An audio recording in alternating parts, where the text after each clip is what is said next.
Movie के start में हमें ऑस्ट्रेलिया की एक पार्टी दिखाई जाती है। यहाँ पर बैठे एक प्रोफेसर को स्पीच देने के लिए स्टेज पर बुलाया जाता है। ये प्रोफेसर रैबिट और बियर पर एक पोयम सुनाता है। तभी ये पोयम पास बैठे हुए लोगों को बहुत ज्यादा अजीब लगती है। वो लेडी जिसने इसको स्टेज पर बुलाया था, वो लेडी भी आकर प्रोफेसर से कहती है कि आप अपनी सीट पर वापस चले जाएं, क्योंकि वो भी इतना ही शॉक थी जितना ऑडियंस शॉक्ड हो रही थी। अब जब ये लेडी प्रोफेसर को रोकती है तो ये प्रोफेसर उस लेडी की फिंगर को काट देता है। वो लेडी चीखने लगती है दर्द से और हॉल में बैठी हुई ऑडियंस पे चली जाती है। प्रोफेसर उस लेडी की फिंगर को टिश्यू में रैप करने लगता है। तभी एक पुलिसमैन आकर प्रोफेसर से कहता है कि आप सरेंडर कर दें, और जब ये प्रोफेसर उस ऑफिसर की बात नहीं मानता तो वो ऑफिसर प्रोफेसर को शूट कर देता है। अब जब ये प्रोफेसर मरने वाला था तभी वो अपने पास पड़े फोन को पकड़ने की कोशिश कर रहा था। इसके बाद हमें एक सेल्समैन दिखाया जाता है जिसका नाम है एलियट। एलियट बहुत जल्दी शादी करने वाला है। ये जब अपने ऑफिस जाता है तो इसका बॉस इसको फायर कर देता है और इसे कहता है कि हमारे कस्टमर तुमसे सेटिस्फाइड नहीं हैं और इसीलिए अब हम तुम्हें जॉब पर नहीं रखना चाहते।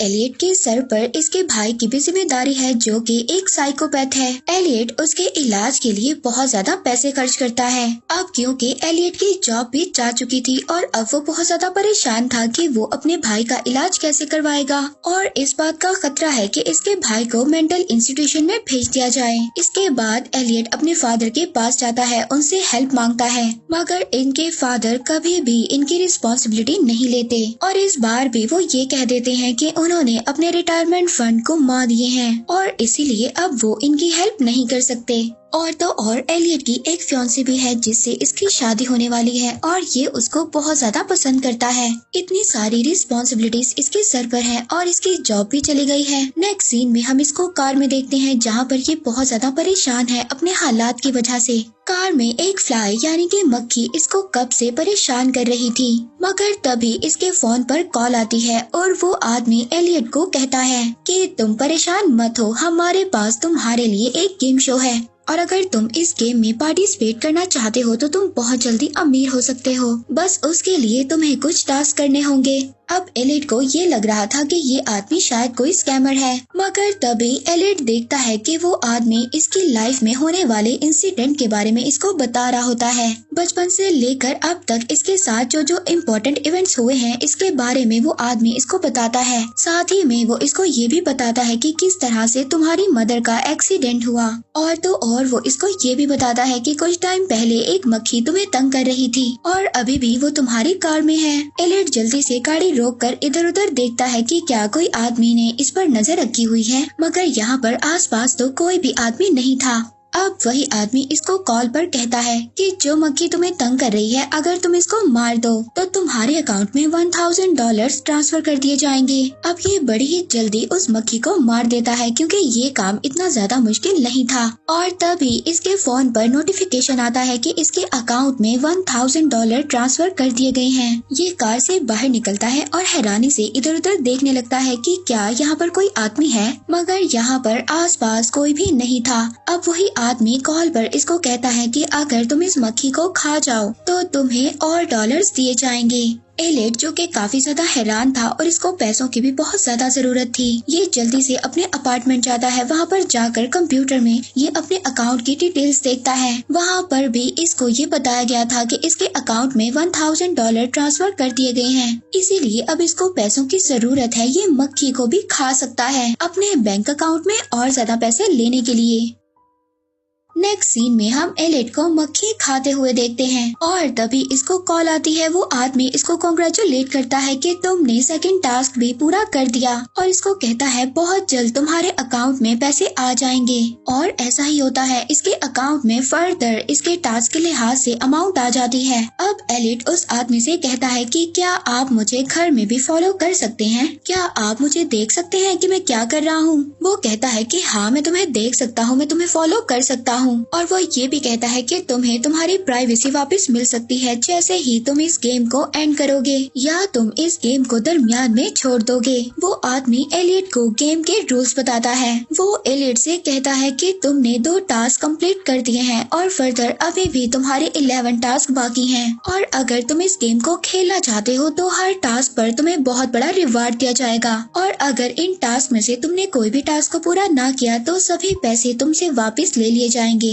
और हो सकता है तुम्हारे पास 1 रुपया भी वापस ना बचे। और दूसरा रूल वो ये बताता है कि तुम इस गेम के बारे में किसी को भी नहीं बताओगे। वो एलियट से कहता है कि अगर तुम इस गेम को खेलना चाहते हो तो मेरे साथ बोलो, I will dance with golden dot. Elliot ऐसे ही कहता है और अब इसको कंटेस्टेंट के तौर पर सेलेक्ट कर लिया जाता है। नेक्स्ट सीन में हम एलियट को देखते हैं जो उसी कॉल का वेट कर रहा होता है। तभी एलियट के पास कॉल आती है। वो इससे कहता है कि तुम्हारा नेक्स्ट टास्क $5000 के लिए है। तुम्हारा टास्क ये है कि तुमने किसी भी बच्चे को रुलाना है। एलियट को ये टास्क बहुत ज्यादा इजी लगता है और अब वो आसपास बच्चों को ढूंढने लग जाता है। तभी ये प्यारी सी बच्ची को देखता है जो भागकर आ रही होती है। वो इस बच्ची के पास जाता है और जाकर उससे कहता है कि तुम्हारे पेरेंट्स तुम्हें बहुत जल्दी छोड़ने वाले हैं। वो तुम्हें एक ऑर्फन हाउस में छोड़कर चले जाएंगे। ये सुनकर वो लड़की रोने लगती है। यहाँ पर एलियट की एक्टिंग भी कमाल थी। ये बच्ची जल्दी से जाती है अपने पेरेंट्स के पास उनको बताने के लिए और यहाँ हम देखते हैं एलियट के अकाउंट में उसका रिवॉर्ड $5000 पहुँच गए हैं। अब ये यहाँ से भागने वाला होता है क्योंकि ये अच्छी तरह से जानता था वो बच्ची जाकर अपने पेरेंट्स को सब कुछ बताएगी और फिर पेरेंट्स इसके पास आएंगे।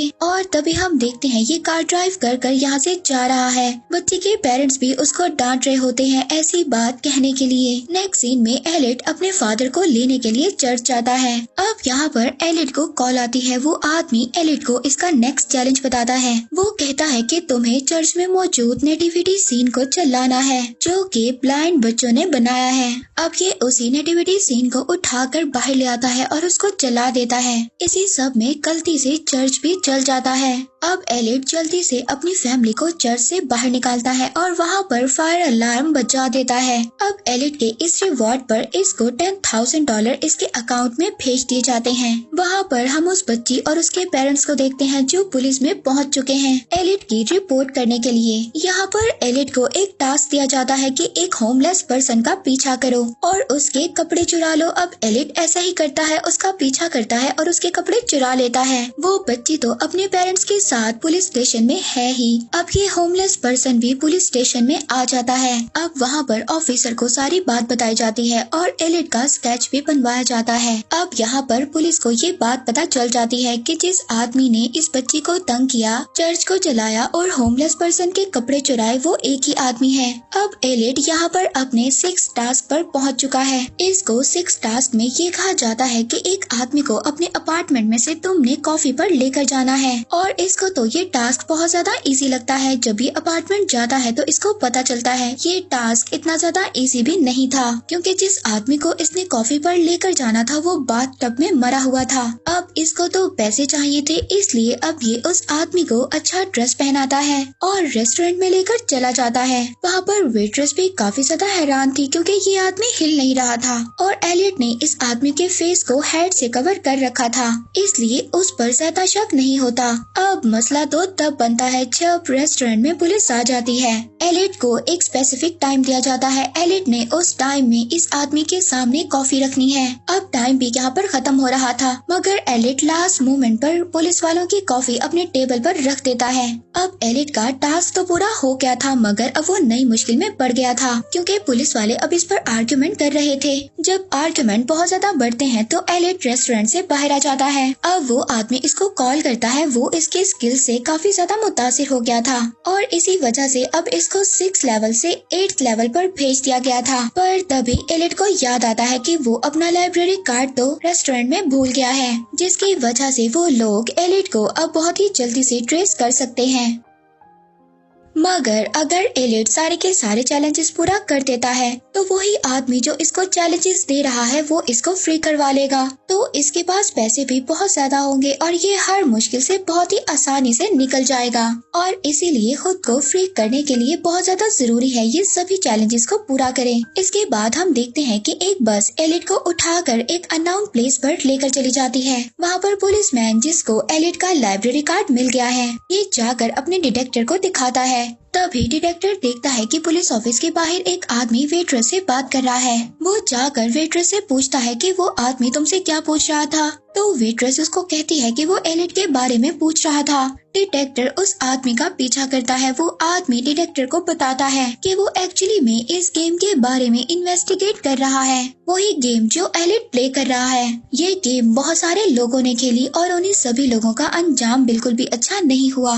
और तो और वो आदमी जो इन सब लोगों से गेम खिलवा रहा है उसके बारे में भी कोई भी इंफॉर्मेशन नहीं मौजूद। वहाँ पर हम एलिट को देखते हैं जिसको एक रूम में लेकर ले जाया गया है जहाँ जाकर वो अपने हाई स्कूल के एक बुली लड़के से मिलता है जिसका नेम है जॉन। यहाँ पर इसको नेक्स्ट टास्क इसका बताया जाता है कि तुमने इस लड़के की बाजू को काटना है जो कि एलिट को हाई स्कूल में बुली किया करता था। अब एलिट हेजिटेट कर रहा था इस लड़के का बाजू काटने के लिए मगर वो लड़का तो खुद चाहता था कि उसका बाजू कटे और जब एलिट उसका बाजू नहीं काट रहा था तो वो एलिट को सारी बातें याद करवाता है जहाँ पर उसने एलिट को तंग किया। इसके बाद आखिरकार एलिट उसका बाजू काट देता है और उसको हॉस्पिटल लेकर जाता है। इसको इसके इस टास्क पर $250,000 दे दिए जाते हैं। इसके बाद ये अपनी वेडिंग के लिए प्रैक्टिस डिनर पर जा रहा होता है। यहाँ पर जाकर इसको ये मिशन दिया जाता है कि तुमने इस पार्टी को खराब करना है, वहाँ पर मौजूद हर चीज को तोड़ना है। हम देखते हैं कि वहाँ पर पुलिस भी आई होती है जो एक्चुअली में वहाँ पर माइकल के अजीब बिहेवियर की वजह से आई थी।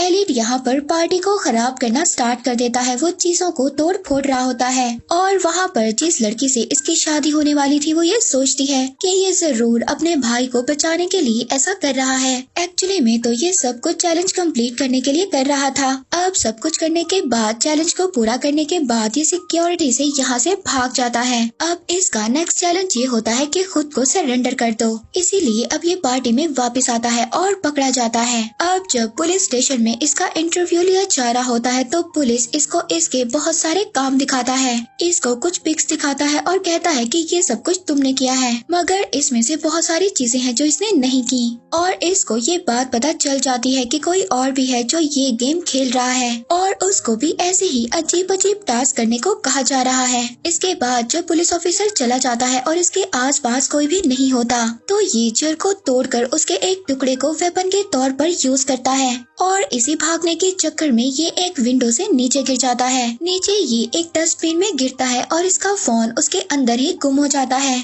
अब इसके पास इसका फोन भी नहीं है जिससे ये कि उस गेम वाले आदमी से कांटेक्ट कर सके। तभी रास्ते में ये एक होमलेस लेडी को देखता है। ये सोचता है कि ये शायद उसी आदमी ने भेजी है जो इसको गेम खिलवा रहा है। वहाँ पर हम डिटेक्टिव को देखते हैं जिसको एक आदमी वोकले मिला है। वो डिटेक्टिव को बताता है कि उसकी वाइफ ने भी ये गेम खेली थी जिससे कि उसकी डेथ हो गई और तब से अब तक वोकलर इस गेम के ऑनर को ढूंढ रहा है। अब ये उस इंसान को ढूंढ रहा है जो सबसे ये गेम खिलवा रहा है और एंड में ये उन लोगों की जान ले लेता है। दूसरी तरफ एलिट जो इस लेडी से मिलता है वही लेडी एलिट को इसका नेक्स्ट मिशन बताती है। वो इसको बताती है कि तुम्हें एक स्ट्रिंग पर कपड़े लटकाने हैं। एलिट को ये टास्क बहुत ज्यादा इजी लगता है। वो स्ट्रिंग को बांध देता है कपड़े लटकाने के लिए, पर तभी उसको पता चलता है ये स्ट्रिंग तो रोड पर से गुजरती है। रोड के साइड पर ये बहुत सारे यंगस्टर्स को देखता है जो कि रोड को क्रॉस करने वाले हैं और ये अच्छे से जानता था जब वो बाइकर्स इस स्ट्रिंग के पास से गुजरेंगे तो इनकी गर्दनें कट जाएंगी।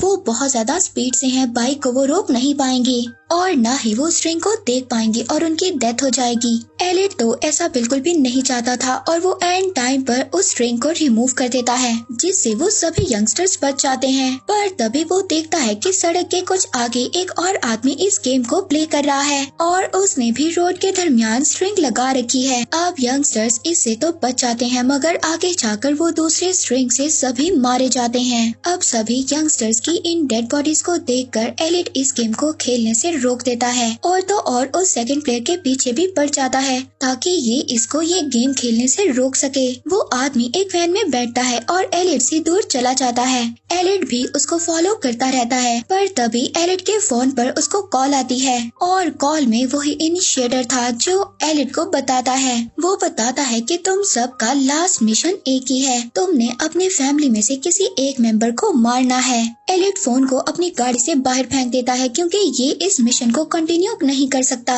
ये फोन फेंकने के बाद उसी गाड़ी का पीछा करता रहता है जिसमें कि इस गेम का दूसरा मेंबर है। और हैरानी की बात तो ये है कि ये गाड़ी जाकर इसके घर के सामने रुकती है। जब ये घर जाता है तो देखता है इसके फादर तो लिविंग रूम में बैठे हैं जबकि इसका साइकोपैथ भाई बाथरूम में है। ये दोनों को एक साथ खड़ा करता है और देखता है कि एक्चुअली में ये गेम कौन खेल रहा है। और यहाँ पर एलिट को ये बात पता चलती है कि माइकल इस गेम को खेल रहा है और वो अपना लास्ट टास्क कंप्लीट करने के लिए इसके फादर को भी मारने वाला है। और यहाँ पर इनको एक और शौक लगता है जब इनके फादर इनको बताते हैं कि उन्होंने भी कई साल पहले इस गेम को खेला था और लास्ट टास्क विन करने के लिए इन्होंने इनकी मदर को मार दिया। ये सुनकर एलिट रोने लगता है और अब वो अपने फादर को मारने के लिए तैयार था, उनको उनके किए की सजा देने के लिए। मगर इनके फादर अपना गला खुद ही काट लेते हैं, वो मर जाते हैं ताकि ये लोग गेम में ना जीत सकें। एलिट यहाँ पर इस गेम को खत्म करना चाहता था क्योंकि अब वो अपने भाई को तो मारना नहीं चाहता था।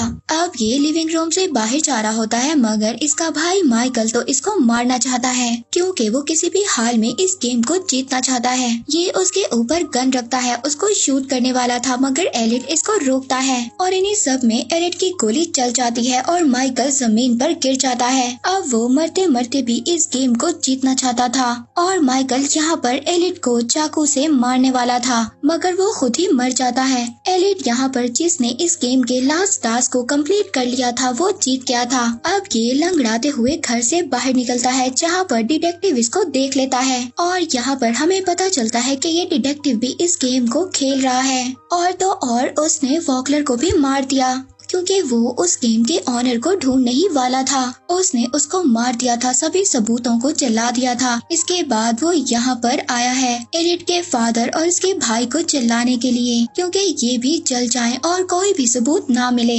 अब वो अपने काम पर लगा हुआ था मगर तभी वहाँ पर एलिट आ जाता है और डिटेक्टिव को शूट कर देता है। लास्ट सीन में हम देखते हैं एलिट उस लड़की को कॉल करता है जिससे ये शादी करने वाला था और उसको बताता है कि ये बिल्कुल ठीक है। तभी ये लड़की इसको बताती है कि उसको अभी एक स्ट्रेंज आदमी की तरफ से कॉल आई है, इसने उसको मक्खी खाने के लिए कहा है। ये सुनकर एलिट शॉक में चला जाता है। इससे पहले ये उस लड़की को कुछ कहता कि ये गेम तुम्हारे लिए अच्छी नहीं है, तुम इस गेम को बिल्कुल भी मत खेलो, मगर इससे पहले वो लड़की कह देती है कि उसने इस आदमी की इस रिक्वेस्ट को इग्नोर कर दिया। ये सुनकर एलिट को सुकून मिलता है कि शुक्र है ये तो इसकी तरह पागल नहीं है। और इसी के साथ ये मूवी एंड हो जाती है।